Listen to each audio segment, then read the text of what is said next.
খোদার কসম করে বলছি, আপনি যদি আকাশ সমান আশা ও দিলে তামান্না নিয়ে সূরাখানা শোনেন, তাও কবুল হয়ে যাবে ইনশাল্লাহ। এই সূরার দোয়াতে আজও কেউ বিফলে যায়নি। চ্যালেঞ্জ করে বলছি, আপনার মনোবাসনা যত ব্যাপক হোক না, তা আল্লাহর দরবারে কবুল হবে। প্রিয় দর্শক, উক্ত সূরার এতই ক্ষমতাবান, একদিকে আপনি সূরাটি শুনতেই ওইদিকে গায়েবীভাবে আশা পূরণের সুসংবাদ পেয়ে যাবেন। আপনি আপনার মনোবাসনা পূরণের পথে যত শক্ত বাধা থাকুক না কেন, তা সরে যাবে। জীবনের লক্ষ্য উদ্দেশ্য সফল হবে। কঠিন প্রতিবন্ধকতাগুলো দূরে সরে যেতে থাকবে।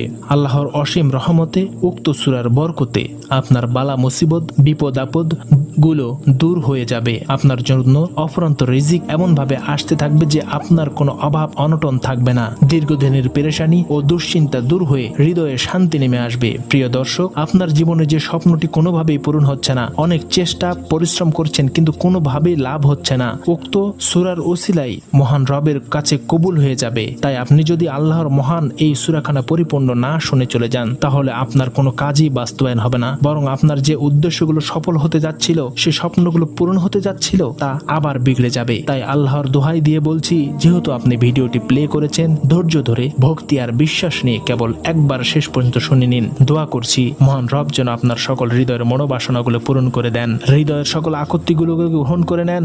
আমিন। আপনিও আমিন লিখে মুক্ত দোয়াতে শরীক থাকুন, কেননা কে জানে কার দোয়া কখন কবুল হয়ে যায়। তাহলে চলুন আমরা সূরাখানা শুনে আসি। বিসমিল্লাহির রহমানির রহিম। আলহামদুলিল্লাহিল্লাযী খালাকাস সামাওয়াতি ওয়াল আরদা ওয়া জা'আলায যুলুমাতি ওয়ান নূর সুম্মাল্লাযীনা কাফারু বিরাব্বিহিম ইয়া'দিলুন হুয়াল্লাযী খালাকাকুম মিন طين ثم قضى أجلا وأجل مسمى عنده ثم